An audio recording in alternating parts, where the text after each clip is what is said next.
Existe uma pergunta que nenhum crente verdadeiro consegue fugir para sempre.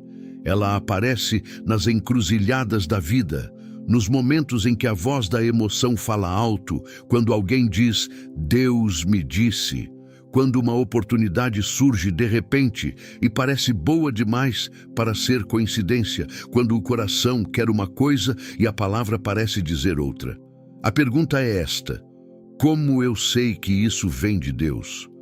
Não é uma pergunta fraca, não é uma pergunta de iniciante. É a pergunta que Elias fez debaixo de uma árvore no deserto. É a pergunta que Jeremias fez quando a palavra o consumia por dentro e ele não queria mais falar. É a pergunta que Pedro fez quando caminhou sobre as águas e o vento o fez tremer. Como eu sei? Como eu realmente sei? O problema não é que as pessoas não estejam ouvindo. O problema é que estão ouvindo muitas coisas ao mesmo tempo e nem todas essas vozes vêm do mesmo lugar. A carne fala, o mundo fala, o inimigo fala. E o próprio desejo humano é tão poderoso que aprende a usar linguagem espiritual para justificar o que quer fazer de qualquer forma. Alguém já disse que Deus o guiou a deixar o casamento. Alguém já disse que Deus o convenceu de que aquele negócio era a vontade divina. Alguém já disse que recebeu uma revelação que contradiz a Escritura, mas a experiência era tão intensa que precisava ser de Deus. Isso não é discernimento. Isso é confusão vestida de espiritualidade. O apóstolo João escreveu uma das frases mais necessárias e menos obedecidas de todo o Novo Testamento. Em sua primeira carta, no capítulo 4 e versículo 1, ele diz: Amados, não creiais em todo o espírito, mas provai os espíritos se são de Deus, porque muitos falsos profetas têm saído pelo mundo. Repare o que João não diz. Ele não diz para desconfiar de tudo. Ele não diz para fechar o coração às manifestações do Espírito. Ele diz para provar. A palavra grega usada ali é dokimazete, que significa testar, examinar, verificar como se verifica a autenticidade de uma moeda. A fé cristã não é credulidade. O Espírito Santo não pede que o crente desligue a mente para crer. Ele pede que o crente use o coração transformado e a mente renovada juntos, à luz da palavra, para discernir o que é verdadeiro. Mas aqui está o problema que ninguém quer admitir. O discernimento exige humildade, e a humildade dói. Porque provar os espíritos significa que, às vezes, o que eu acreditei que era Deus vai se revelar como minha própria vontade disfarçada. E isso exige que eu esteja disposto a estar errado. Você está disposto a estar errado? Está disposto a ouvir que aquilo que chamou de revelação divina pode ter sido apenas o eco dos seus próprios desejos dentro de um coração que ainda não foi completamente rendido? Essa é a primeira camada do discernimento.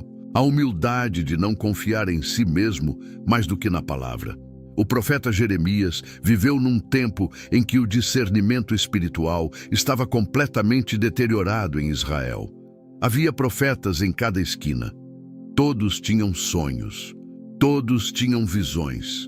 Todos diziam, assim diz o Senhor. E o povo, carente de esperança, corria atrás de cada voz que trouxesse conforto. Em Jeremias capítulo 23, Deus fala algo devastador sobre esses profetas. Ele diz que eles falam visões do seu próprio coração, não da boca do Senhor. E então faz uma pergunta que ecoa séculos depois e chega até nós. Que tem a palha a ver com o trigo? Palha e trigo. Ambos crescem no mesmo campo. Ambos parecem semelhantes ao olho não treinado. Mas a palha não tem grão.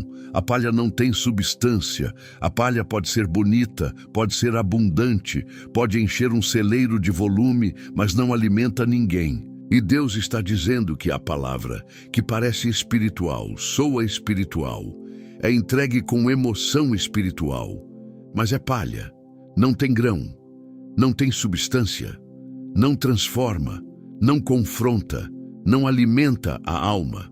Como distinguir o trigo da palha? Essa é a questão central de tudo o que vamos explorar juntos. Existe uma mentira confortável que tem se espalhado nas igrejas com velocidade preocupante. A mentira diz que espiritualidade profunda é a que mais gera emoção, que a voz de Deus sempre vai parecer impressionante, dramática, avassaladora, que discernimento é a capacidade de sentir, de perceber a presença, de ter arrepios e lágrimas e experiências místicas. E não estou dizendo que Deus não toca emoções. Estou dizendo que a emoção não é o critério, porque o inimigo também pode gerar emoção. O engano pode ser profundamente comovente. A ilusão pode ser mais intensa do que a realidade. Elias, no primeiro livro dos Reis, capítulo 19, teve a experiência mais reveladora sobre isso. Estava fugindo, exausto, pedindo a morte, quando Deus o encontrou no deserto. E então veio um vento tão forte que fendeu as montanhas. Depois veio um terremoto. Depois veio fogo. E o texto diz: 3 vezes que o Senhor não estava no vento, não estava no terremoto, não estava no fogo. Depois do fogo, houve uma voz mansa e delicada. E Elias cobriu o rosto com o manto, porque reconheceu que Deus estava ali.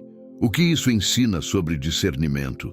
Ensina que a voz de Deus não precisa ser a mais barulhenta, não precisa ser a mais dramática, não precisa ser a que mais abala.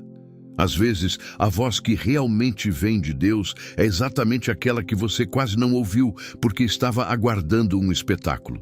Você já passou por isso? Uma situação em que a decisão certa era a mais silenciosa, a menos emocionante, a que não trazia glória nem reconhecimento imediato, mas que dentro do coração havia uma paz impossível de explicar. Isso é discernimento. Não é ausência de emoção. É a presença de uma paz que excede todo o entendimento, como Paulo descreve em Filipenses 4 e 7. Uma paz que não depende das circunstâncias estarem bem. Uma paz que está presente mesmo quando tudo parece contrário. Mas a paz também pode ser enganosa quando não está ancorada na palavra. Há pessoas que sentem paz em decisões que contradizem claramente o que a Escritura ensina. E aí, o que está acontecendo não é discernimento espiritual. É o coração anestesiado pelo pecado que deixou de sentir a tensão onde ela deveria existir. Paulo, em Romanos 12 e 2, diz algo que é a fundação de toda a conversa sobre discernimento. E não vos conformeis com este século, mas transformai-vos pela renovação da vossa mente, para que experimenteis qual seja a boa, agradável e perfeita vontade de Deus. A palavra experimenteis ali não é passiva. Não é esperar que Deus grave uma mensagem de áudio no coração. É a mente renovada trabalhando ativamente para discernir, examinar, provar a vontade de Deus. O discernimento não é um dom que desce sobre você enquanto você espera passivamente. É o fruto de uma mente que foi transformada pelo encontro diário com a palavra de Deus. E aqui está a pergunta que quero deixar plantada no seu coração neste momento. Sua mente está sendo renovada ou está sendo apenas informada? Porque há uma diferença enorme entre uma mente que acumula conhecimento bíblico e uma mente que foi transformada por ele. Você pode saber de cor 20 versículos sobre a vontade de Deus e ainda tomar decisões inteiramente baseadas no que você quer, usando a linguagem espiritual como verniz. O discernimento começa quando paramos de usar a Bíblia para confirmar o que já queremos e começamos a deixar que a Bíblia nos diga o que ainda não queremos ouvir. Esse é o começo. E é exatamente para lá que estamos indo juntos. Há um momento específico na vida de Salomão que raramente é pregado com a profundidade que merece. Não é o momento em que ele pede sabedoria. Não é a construção do templo. É um momento anterior a tudo isso, registrado no primeiro livro dos Reis, capítulo 3, quando Deus aparece a ele em Gibeão e faz uma pergunta que deveria ser a pergunta de cada vida: pede o que queres que eu te dê. Imagine estar diante dessa pergunta, não como abstração teológica, como realidade. Deus, o Criador do universo, te olha nos olhos e diz: pede. O que você pede? Saúde, riqueza, longevidade, que seus inimigos sejam destruídos? Salomão pediu um coração que ouça, para julgar o povo e para discernir entre o bem e o mal. A palavra hebraica usada ali para ouça é chama, que é a mesma palavra do Shema Israel, o grande mandamento de ouvir e obedecer. Salomão não pediu informação, pediu o coração capaz de ouvir corretamente, e isso agrada a Deus profundamente. O texto diz que a resposta de Salomão foi boa aos olhos do Senhor, não porque era humilde na aparência, mas porque revelava que Salomão entendia algo fundamental. Governar, decidir, discernir, tudo isso começa na qualidade do coração que ouve. Então, a pergunta que precisamos fazer não é como eu ouço Deus, mas que tipo de coração eu tenho para ouvir. Porque o mesmo Espírito que fala para corações diferentes de maneiras diferentes. O coração endurecido pelo orgulho não ouve. O coração distraído pelo barulho do mundo não ouve. O coração que já decidiu o que quer antes de perguntar não ouve. Não porque Deus não esteja falando, mas porque o receptor está quebrado. E isso nos leva diretamente ao que o próprio Jesus disse em João 10, versículo 27. As minhas ovelhas ouvem a minha voz. Eu as conheço e elas me seguem. Repare que Jesus não diz que as ovelhas precisam de um método especial para ouvi-lo. Ele diz que as ovelhas que são dele ouvem. O discernimento não é uma técnica. É o resultado de um relacionamento. Uma ovelha reconhece a voz do pastor porque passou tempo com o pastor. Porque o pastor é a fonte de alimento, de segurança, de direção. A ovelha não precisa analisar cada detalhe da voz para saber que é aquela. Ela reconhece por intimidade. Você tem essa intimidade? Não estou perguntando sobre frequência em cultos. Não estou perguntando sobre tempo de cristão. Estou perguntando se você conhece a voz de Deus porque passou tempo na presença dele, porque o encontrou na palavra de maneira que foi além do dever religioso, porque há entre você e ele uma história real de obediência e confiança construída ao longo dos anos, porque o grande perigo do discernimento na era em que vivemos é que as pessoas querem a voz sem o relacionamento. Querem o resultado do discernimento sem o custo da intimidade. Querem ouvir Deus sobre uma decisão específica, mas não estão dispostas a cultivar o tipo de coração que ouve naturalmente. Pense em como isso funciona na vida prática. Um pai e um filho têm uma linguagem própria. Com o tempo, o filho aprende a reconhecer não apenas as palavras do pai, mas o tom, a intenção, o peso por trás de cada frase. Aprende quando o pai está satisfeito mesmo que não diga nada. Aprende quando há algo errado mesmo que o pai sorria. Esse reconhecimento não veio de um manual, veio de anos de convivência, de conflito resolvido, de perdão dado e recebido, de conversas profundas e de silêncios compartilhados. É assim com Deus. O discernimento é o fruto da convivência. E a convivência exige tempo, entrega e o abandono da pressa espiritual que caracteriza tanto da nossa geração. Mas há outro elemento que precisa ser dito com clareza aqui, porque sem ele, o discernimento vira uma experiência puramente individualista e perigosamente subjetiva. Paulo, ao escrever para a comunidade em Corinto sobre os dons espirituais, faz algo que muitos ignoram. Ele coloca o discernimento no contexto da comunidade. Em 1 Coríntios 12:10, o discernimento de espíritos aparece como dom dado à comunidade, não apenas ao indivíduo. E isso é profundamente relevante. Há um padrão alarmante que aparece repetidamente em histórias de pessoas que foram destruídas por engano espiritual. o isolamento. A pessoa começa a acreditar que recebeu uma revelação especial que outros não entendem. Começa a se afastar de quem questiona. Começa a ver o conselho dos irmãos como falta de fé. E no final, o que parecia ser espiritualidade profunda era, na verdade, um coração que se fechou para toda forma de correção. Os provérbios têm muita coisa a dizer sobre isso. Em Provérbios 11 e 14 está escrito: onde não há sábios conselhos, o povo cai, mas na multidão de conselheiros há segurança. E no capítulo 18, versículo 1, o que se separa busca o seu próprio desejo e se insurge contra todo sábio conselho. A separação da comunidade não é um sinal de maturidade espiritual, é um sinal de alerta. O discernimento saudável é testado pela comunidade.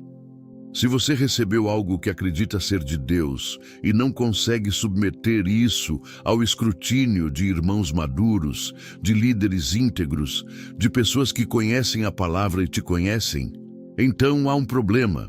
Não necessariamente que o que você recebeu seja falso, mas que você não está disposto a submetê-lo à prova. E a recusa de submeter ao teste já é em si mesma um sinal preocupante. Jesus nunca agiu de forma completamente isolada. Mesmo sendo o Filho de Deus, ele submeteu seu ministério à confirmação do Pai, trouxe Moisés e Elias na transfiguração como testemunhos da Escritura, enviou os discípulos 2 a 2 e não sozinhos. Há uma humildade estrutural no modo como o próprio Jesus operou, que deveria nos ensinar algo sobre como nós devemos operar. Você está cercado de pessoas que podem falar verdade para você? Não bajuladores. Não pessoas que apenas confirmam o que você já quer ouvir. Pessoas que amam você o suficiente para dizer quando algo não está certo. Pessoas que conhecem a Escritura e têm coragem de colocar o texto à frente da sua preferência. Isso é raro. E é exatamente por ser raro que tantos erros são cometidos com convicção espiritual genuína. A pessoa estava sincera, estava emocionada, estava convencida, mas estava sozinha em seu processo de discernimento. E o inimigo sabe que a ovelha separada do rebanho é a mais vulnerável. O discernimento, portanto, não é só vertical, não é apenas entre você e Deus. Tem uma dimensão horizontal que passa pela comunidade, pelo conselho dos irmãos, pela submissão à liderança íntegra, pela disposição de ter seu julgamento confrontado. Quando essas dimensões se encontram, quando o relacionamento íntimo com Deus na palavra se combina com a humildade de estar em comunidade, é quando o discernimento começa a funcionar com a solidez que Deus planejou. E ainda há mais, porque nem toda voz que ressoa espiritualmente é do Espírito Santo. Algumas vozes são mais antigas, mais astuciosas e sabem muito bem como imitar o que é sagrado. Nenhum tratamento honesto sobre discernimento espiritual pode desviar da realidade que Paulo descreve em 2 Coríntios, capítulo 11, versículo 14. E não é para admirar, porque o próprio Satanás se transfigura em anjo de luz. Essa frase merece ser lida devagar. O próprio Satanás se transfigura em anjo de luz. Não que pareça levemente espiritual, não que seja superficialmente convincente. Ele se transfigura. A palavra grega é metaschematizestai, que denota uma mudança completa de forma exterior. Uma imitação tão precisa que requer discernimento sobrenatural para distinguir. Paulo não está exagerando para criar medo. Está descrevendo uma realidade operacional do reino das trevas que o crente não pode se dar ao luxo de ignorar. O inimigo não aparece com chifres e cheiro de enxofre para te enganar. Ele aparece como algo que parece paz, parece luz, parece verdade, parece até como voz de Deus. E a questão não é se você seria enganado por algo claramente demoníaco. A questão é se você seria enganado por algo que parece profundamente espiritual. Pense no que aconteceu com Pedro em Mateus capítulo 16. Momentos depois de receber a revelação direta do Pai sobre a identidade de Jesus, o mesmo Pedro se torna o canal de uma palavra completamente oposta à vontade de Deus. Jesus acaba de anunciar sua morte e ressurreição, e Pedro, com todo o fervor e amor que o caracterizava, diz: "Nunca te aconteça isso, Senhor." E Jesus responde com uma das repreensões mais severas de todo o Evangelho: "Arreda, Satanás." O que é perturbador nessa cena não é que Pedro estava agindo com má intenção. Era exatamente o oposto. Ele amava Jesus. Ele não queria que Jesus sofresse. A motivação era real, o afeto era genuíno, mas a origem daquela palavra não era o Espírito de Deus. Era uma voz que usou o amor de Pedro como veículo para se opor ao plano de Deus. Isso devia nos fazer parar.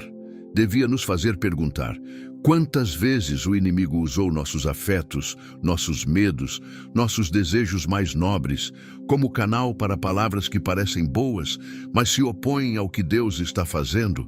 Uma mãe que superprojeta o filho porque tem medo de perdê-lo pode estar com todo o seu amor genuíno, impedindo a formação de um caráter que Deus está construindo no filho através da dificuldade.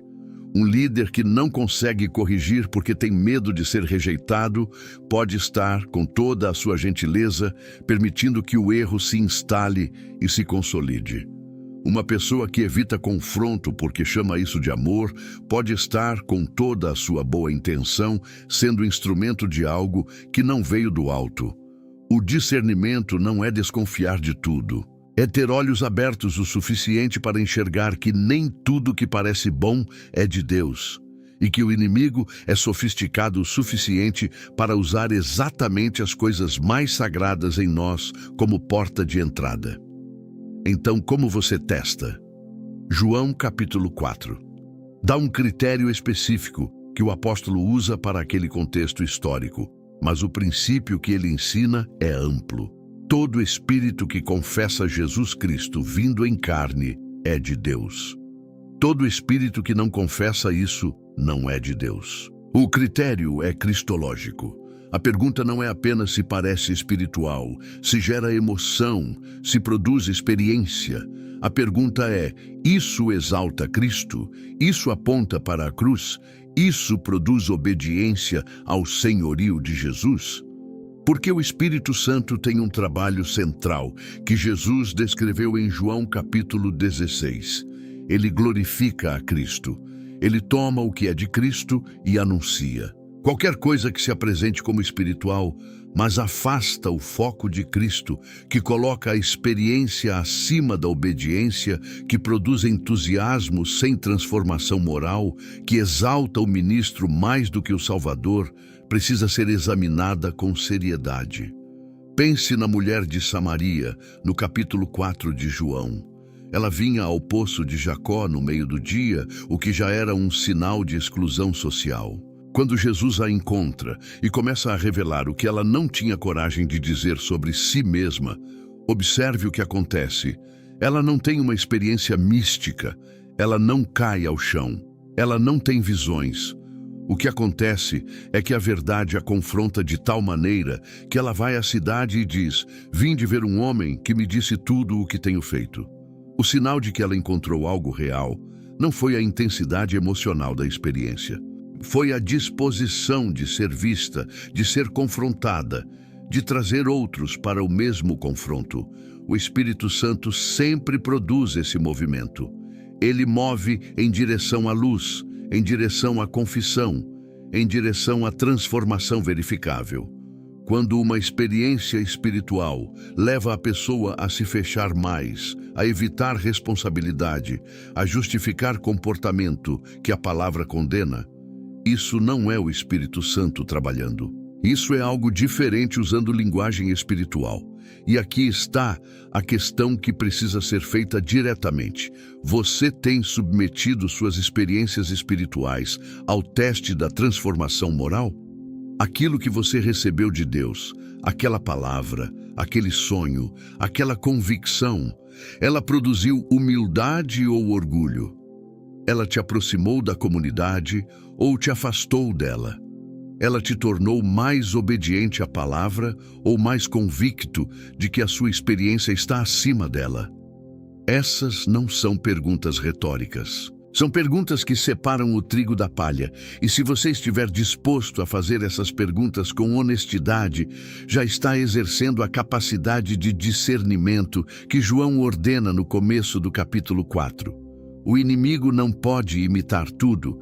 Ele pode imitar luz, pode imitar paz, pode imitar entusiasmo espiritual, mas ele não consegue imitar, a longo prazo, o fruto de mansidão, o amor que serve sem reconhecimento, a humildade que prefere o outro, a obediência que continua quando não há plateia.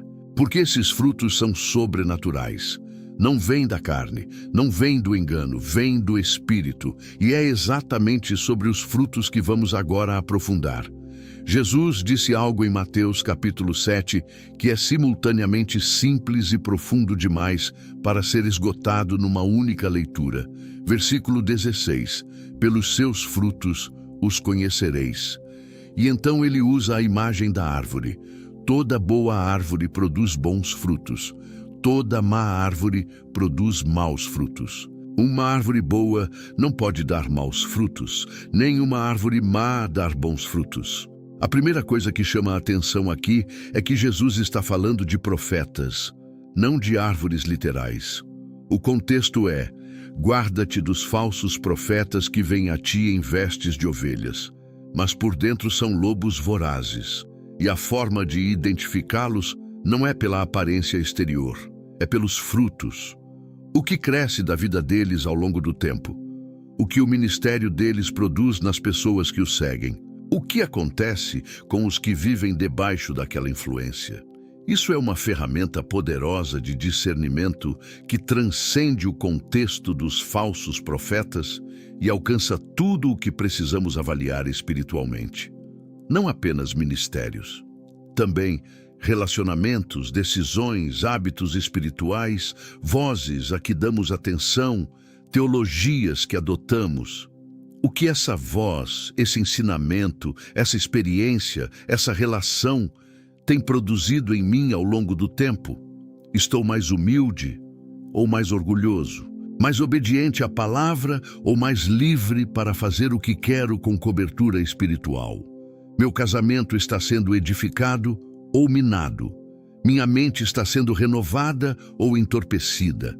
Meu serviço à comunidade está crescendo ou encolhendo? Gálatas, capítulo 5, é o mapa definitivo do fruto. Paulo, ao falar sobre a vida no Espírito, lista o fruto com uma clareza que deveria ser o padrão de avaliação de toda experiência espiritual. Amor, alegria, paz, longanimidade, benignidade, bondade, fidelidade, mansidão, temperança. E então, em contraste, lista as obras da carne: impureza, dissensões, inveja, orgulho, ciúme. Não é difícil distinguir os dois grupos. O difícil é ser honesto sobre qual deles está crescendo na sua vida. Porque aqui está onde o discernimento se torna dolorosamente pessoal. Você pode discernir muito bem os erros nos outros. Pode identificar o engano na pregação daquele ministério, o problema naquela teologia, a inconsistência naquela liderança. Mas o discernimento verdadeiro começa em casa, começa dentro. Começa com a disposição de perguntar: que fruto tem crescido em mim? Há pessoas que passaram anos numa experiência espiritual intensa e no final do processo estavam mais cheias de si mesmas, mais intolerantes, mais críticas, mais distantes de pessoas que pensam diferente. E chamaram isso de maturidade. Mas maturidade espiritual no Novo Testamento não produz distância arrogante. Produz a capacidade crescente de amar o que é difícil de amar, de servir sem ser visto, de permanecer fiel quando não há reconhecimento. Paulo, em 1 Coríntios 13, no meio de toda a discussão sobre dons espirituais, coloca o amor como o critério superior. e não o amor sentimental, o amor que suporta, que serve, que não se insufla, que não busca o que é seu. Isso é sobrenatural. E o critério de se uma experiência espiritual é genuína é se ela está produzindo esse tipo de amor na pessoa que a recebeu. Agora pense em Daniel, não no Daniel das visões e profecias, mas no Daniel do capítulo 1, um jovem levado cativo para a Babilônia, cercado por tudo que é contrário à sua fé, oferecido alimento do rei que contradizia a lei de Deus. E a Bíblia diz que ele propôs em seu coração não se contaminar. Não houve visão.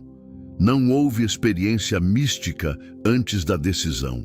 Houve um coração já formado o suficiente para reconhecer o que não vinha de Deus e ter coragem de recusar. Isso é discernimento encarnado. Não o discernimento das grandes revelações, mas o discernimento do dia a dia que sabe reconhecer quando algo vai contra o que Deus ordenou, mesmo quando esse algo vem embrulhado em privilégio real, em pressão social, em custo alto para quem recusa. E Daniel não fez isso com arrogância, não fez cena. Ele pediu permissão ao chefe dos eunucos com respeito, propôs um teste, demonstrou confiança em Deus sem impor a sua decisão a ninguém. Há uma sabedoria ali que vai além da coragem. É o discernimento que sabe ser firme sem ser duro, que sabe dizer não sem destruir pontes. Você tem esse tipo de discernimento? O que acontece quando aquilo que você deseja vem embrulhado em algo que você sabe que é errado? Quando a oportunidade é real, mas o caminho é torto? Quando o custo de obedecer é concreto e imediato, e o custo de desobedecer parece apenas teórico? Porque o discernimento não serve só para grandes decisões teológicas. Ele serve para o cotidiano, para a conversa que você vai ter hoje, para o conteúdo que você vai consumir, para a palavra que você vai escolher falar ou não falar, para o compromisso que você vai honrar ou ignorar, para o ressentimento que você vai nutrir ou entregar a Deus. O fruto se revela no detalhe. E é no detalhe que o discernimento precisa operar com mais precisão, porque é no detalhe que a carne encontra mais espaço para justificar o que não deveria ser justificado. Existe uma cena no Evangelho de Lucas que quase passa despercebida pela velocidade com que os leitores chegam até ela. É o capítulo 12, versículo 56. Jesus olha para a multidão e diz: Hipócritas, sabeis discernir a face do céu e da terra. Como, pois, não discerneis este tempo? A palavra que Jesus usa ali é hipocritai. Hipócritas não no sentido de pessoas necessariamente maliciosas, mas de pessoas que sabem ver uma coisa e fingem não ver outra. Pessoas que desenvolveram a habilidade de ler o céu, que olham para as nuvens e sabem quando vai chover, que olham para o vento e sabem de onde sopra, mas que quando se trata do que Deus está fazendo à sua frente, ficam ciegas por conveniência. Isso é uma das formas mais comuns de falha no discernimento. Não a incapacidade de ver, mas a recusa de ver o que é inconveniente. Você não está com o discernimento bloqueado porque Deus não está falando. Está com ele bloqueado porque o que Deus está dizendo vai custar algo que você ainda não está disposto a pagar. Essa honestidade é necessária, porque quando as pessoas dizem que estão lutando para discernir a vontade de Deus, às vezes o que está acontecendo não é uma questão espiritual. É uma questão de vontade. O coração já sabe, a palavra já foi clara, mas a decisão de obedecer ainda não foi tomada. Então, enquanto a obediência não acontece, a pessoa continua buscando mais confirmação, mais sinais, mais palavra, como se uma nova revelação fosse substituir a obediência a que já foi dada. Samuel disse ao rei Saul algo que deveria ser gravado na parede de cada crente. Em 1 Samuel 15, versículo 22, tem o Senhor tanto prazer em holocaustos e sacrifícios como em que se obedeça à voz do Senhor? Eis que o obedecer é melhor do que o sacrifício, e o atender melhor do que a gordura de carneiros. Saul havia recebido uma instrução direta de Deus, desobedeceu parcialmente e então justificou a desobediência com intenções religiosas. Ia usar o que desobedeceu para oferecer a Deus. Parecia piedoso, soava espiritual, mas Deus chamou aquilo de rejeição da palavra do Senhor. Quantas vezes temos feito exatamente isso? Desobedecemos em algo que Deus deixou claro e então compensamos com mais atividade religiosa, mais horas de culto, mais jejum, mais serviço, mais dízimo. E a questão não é que essas coisas sejam erradas. A questão é que nenhuma delas substitui a obediência específica que está pendente.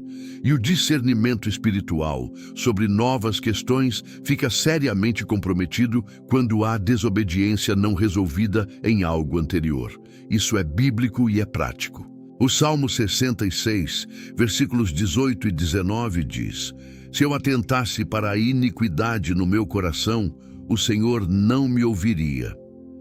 Há uma conexão direta entre o estado moral do coração e a capacidade de ouvir Deus. Não que Deus deixe de falar, mas que o coração que está comprometido com o pecado não consegue receber com clareza o que está sendo dito. Pense num rádio com interferência. O sinal está sendo transmitido.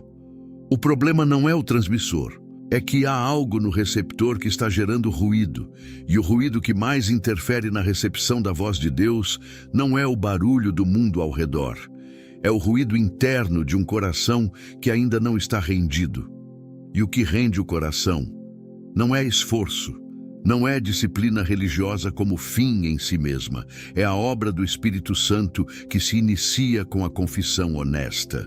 João, em sua primeira carta, capítulo 1 e versículo 9, escreve: Se confessarmos os nossos pecados, Ele é fiel e justo para nos perdoar os pecados e nos purificar de toda a injustiça.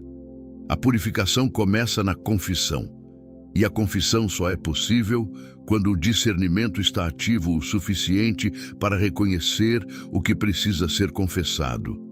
Há aqui uma circularidade aparente que, na realidade, é uma espiral ascendente. O discernimento produz confissão. A confissão produz purificação. A purificação produz um coração mais limpo. Um coração mais limpo ouve com mais clareza. E ouvir com mais clareza aprofunda o discernimento. Não é círculo vicioso, é crescimento. É o que Hebreus 5:14 chama de maturidade. Mas o alimento sólido é para os perfeitos, para os que pela prática têm os sentidos exercitados para discernir tanto o bem como o mal. Pela prática, os sentidos exercitados. Isso significa que o discernimento não é estático, ele cresce. Quanto mais você o exerce com fidelidade em situações pequenas, mais calibrado ele se torna para situações grandes. E quanto mais você ignora as pequenas impressões que o Espírito dá no cotidiano, mais embotados ficam os sentidos espirituais. É como o músico que afina o ouvido pela prática diária. Depois de anos, ele ouve uma nota levemente desafinada que ninguém mais percebe. Não porque tem um dom sobrenatural de ouvido absoluto, mas porque exercitou a capacidade por anos de disciplina. O discernimento espiritual funciona da mesma forma. Aquele que é fiel na palavra diariamente, que exercita a consciência honesta, que pratica a obediência nas coisas pequenas, vai gradualmente desenvolvendo uma sensibilidade espiritual que reconhece mais rapidamente quando algo não está certo. Quando uma voz não é a do pastor, quando uma direção não está alinhada com o caráter de Deus. E o caráter de Deus revelado na Escritura é sempre o árbitro final, não a experiência, não o testemunho de outros, não a intensidade do momento, o caráter de Deus como revelado nas Escrituras. Chegamos agora ao coração, do que talvez seja a tensão mais honesta que podemos nomear sobre discernimento espiritual. É a tensão entre a subjetividade da experiência com Deus e a objetividade da palavra de Deus. Porque ambas são reais. O Espírito Santo fala ao coração do crente, e a palavra de Deus é o padrão pelo qual tudo é avaliado. Quando as duas estão em harmonia, há paz. Quando parecem estar em conflito, é onde o perigo começa. 2 Timóteo 3, versículos 16 e 17. Toda a Escritura é divinamente inspirada e proveitosa para ensinar, para repreender, para corrigir, para instruir em justiça, para que o homem de Deus seja perfeito e perfeitamente instruído para toda a boa obra. Paulo não diz que a Escritura é o ponto de partida depois do qual você descobre mais na experiência. Ele diz que a Escritura é suficiente para completar o homem de Deus para toda boa obra. O suficiente aqui não é mínimo, é pleno. A palavra não precisa ser complementada pela experiência pessoal para ser completa. Isso não nega o trabalho do Espírito. O Espírito que inspirou a palavra também ilumina a palavra no coração do crente, mas a iluminação do Espírito nunca contradiz o que ele mesmo inspirou. Quando alguém diz, o Espírito Santo me disse algo que contradiz a Escritura, o que está sendo descrito não é o Espírito Santo trabalhando, é outra coisa. E aqui precisamos ser pastoralmente honestos sobre algo que afeta muitas pessoas. A questão do sofrimento e o discernimento no sofrimento, porque um dos momentos em que o discernimento é mais exigido é exatamente quando a vida não está fazendo sentido, quando a oração não parece ter resultado, quando a obediência não produziu a bênção esperada, quando tudo indica que Deus está em silêncio. Jó é o texto mais honesto sobre isso. Um homem que não estava sofrendo por causa de pecado, que era justo, íntegro, temente a Deus, e que perdeu tudo. E na dor, seus amigos vieram com explicações, com teologia fácil, com discernimento equivocado. Eles olharam para o sofrimento de Jó e concluíram que havia pecado escondido, porque na teologia deles, sofrimento sempre era consequência de pecado. E Deus, ao final, diz que os amigos não falaram corretamente sobre ele, ao contrário de Jó. Isso é perturbador para um modelo de discernimento que reduz tudo a causa e consequência imediatas. Há sofrimento que não é julgamento. Há silêncio de Deus que não é abandono. Há estação de escuridão que não significa que Deus não está presente ou que você errou algo. O discernimento no sofrimento é um dos mais difíceis, porque a dor distorce a percepção, e as vozes que oferecem explicações rápidas para a dor são perigosamente sedutoras quando se está no fundo do poço.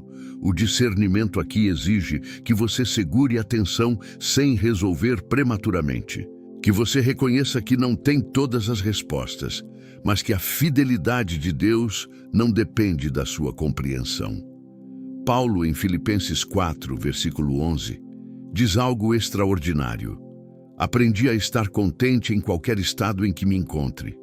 A palavra aprendi é crucial. Não veio automaticamente. Foi aprendido através de experiência, de sofrimento, de tentação, de necessidade e de abundância.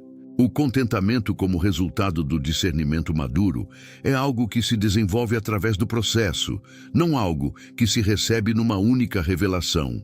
E o que ancora a alma no processo, quando o discernimento está nublado pelo sofrimento, não é a capacidade de entender, mas a capacidade de confiar. Provérbios 3, versículos 5 e 6. Confia no Senhor de todo o teu coração, e não te estribes no teu próprio entendimento. Reconhece-o em todos os teus caminhos, e ele endereçará as tuas veredas. O discernimento supremo não é o entendimento perfeito do plano de Deus. É o reconhecimento de que Deus é digno de confiança, mesmo quando o plano não está claro. Há uma mulher sem nome, em Lucas 8, que havia sofrido um fluxo de sangue por 12 anos. 12 anos de tentativas, de médicos, de gastos, de esperanças frustradas. E quando ela se aproxima de Jesus na multidão, não vem com uma teologia sofisticada, não vem com uma revelação elaborada. Ela vem com uma convicção simples e desesperada. Se eu tocar somente a sua veste, serei salva. E Jesus a chama não de impulsiva, não de crédula em excesso, mas de filha. E diz que a fé dela a salvou. O discernimento dessa mulher no sofrimento foi o seguinte: ela reconheceu quem era Jesus.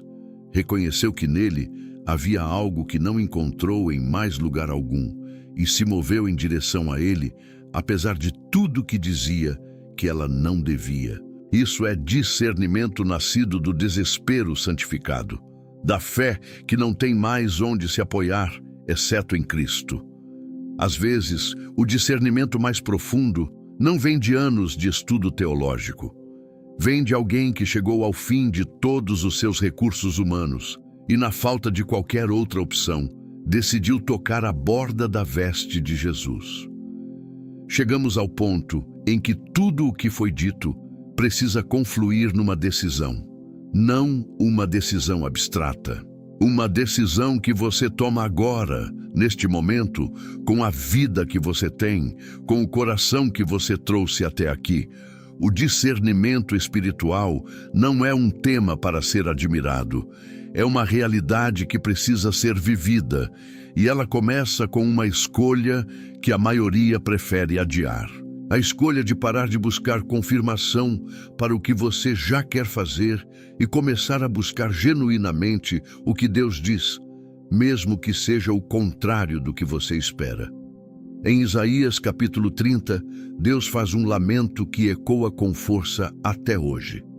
O povo havia se recusado a ouvir, havia dito aos profetas: não nos vaticineis coisas retas, dizei-nos coisas lisonjeiras.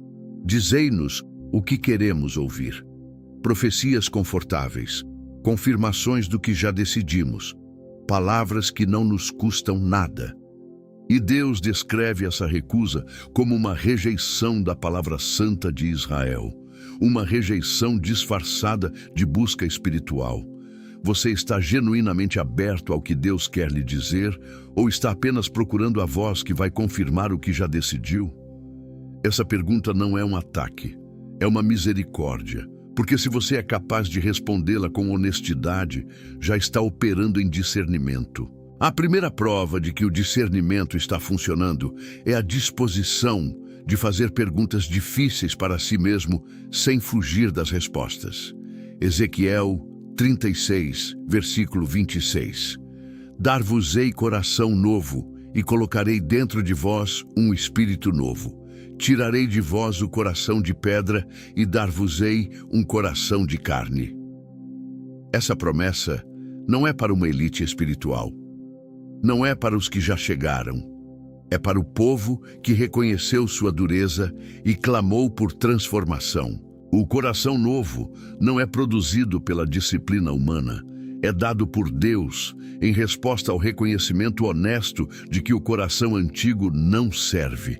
E é aqui que o discernimento encontra sua raiz mais profunda, não na técnica de testar espíritos, não no conhecimento de critérios bíblicos, embora tudo isso seja necessário. A raiz mais profunda é a transformação do coração.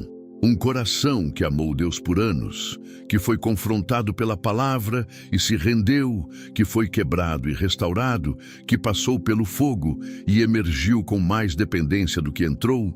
Esse coração desenvolve uma sensibilidade ao que vem de Deus que não se ensina em sala de aula. Se forma na experiência vivida com Cristo. Paulo, em Filipenses 1, versículos 9 e 10, orou por algo específico para a igreja. E peço que o vosso amor cresça cada vez mais em pleno conhecimento e em toda a percepção, para que aproveis as coisas excelentes. O discernimento que Paulo descreve aqui é o produto do amor que cresceu em conhecimento e percepção. Não conhecimento seco. conhecimento que emergiu do amor, não percepção emocional apenas. Percepção que foi apurada pelo relacionamento real com Deus. Isso significa que a maior proteção contra o engano espiritual não é o ceticismo, não é a desconfiança universal de tudo que é sobrenatural.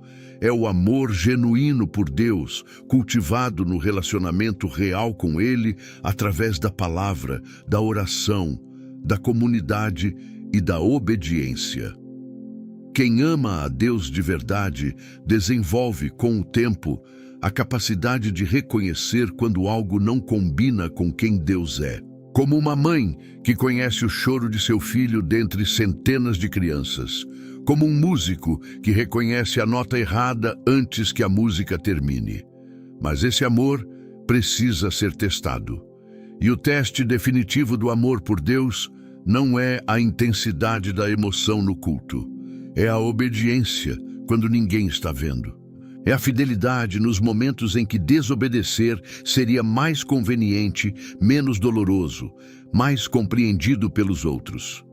João 14, versículo 15, é um dos critérios mais simples e mais exigentes de todo o Novo Testamento.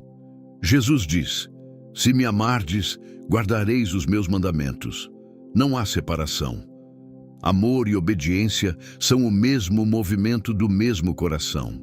Quem diz que ama e não obedece está enganado sobre o que chama de amor. E quem obedece sem amar está cumprindo religião, não vivendo fé. O discernimento espiritual verdadeiro vive nessa interseção. O amor que produz obediência e a obediência que aprofunda o amor. É uma vida que se rendeu ao senhorio de Jesus, não como conceito, mas como realidade operacional, que testa cada decisão, cada voz, cada experiência à luz do caráter de Cristo e da palavra que o revela.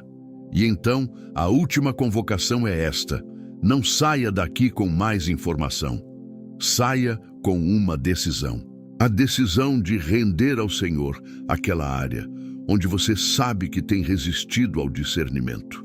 Aquela voz interna que você tem silenciado, porque sabe o que ela vai dizer e o que vai custar obedecer. Aquela palavra que você leu e aplicou a todo mundo, menos a você mesmo. O discernimento espiritual começa quando você para de perguntar como eu ouço Deus e começa a perguntar: estou disposto a obedecer ao que já ouvi? Porque Deus não escasseou revelação. Ele não está com dificuldade para se comunicar. O que às vezes está escasso é a disposição de obedecer ao que já foi revelado. E o convite que está diante de você hoje não é para um novo nível de experiência. É para um nível mais profundo de entrega. A entrega do coração que diz: Senhor, não a minha vontade, mas a tua. Não a minha voz, mas a tua. Não o meu caminho, mas o que tu ordenares, porque essa entrega, essa rendição específica e concreta, é o solo em que o discernimento espiritual verdadeiro cresce. E é nesse solo que a voz de Deus encontra um coração preparado para ouvi-la sem distorção, para segui-la sem hesitação e para confiar nela quando o caminho passa pela escuridão.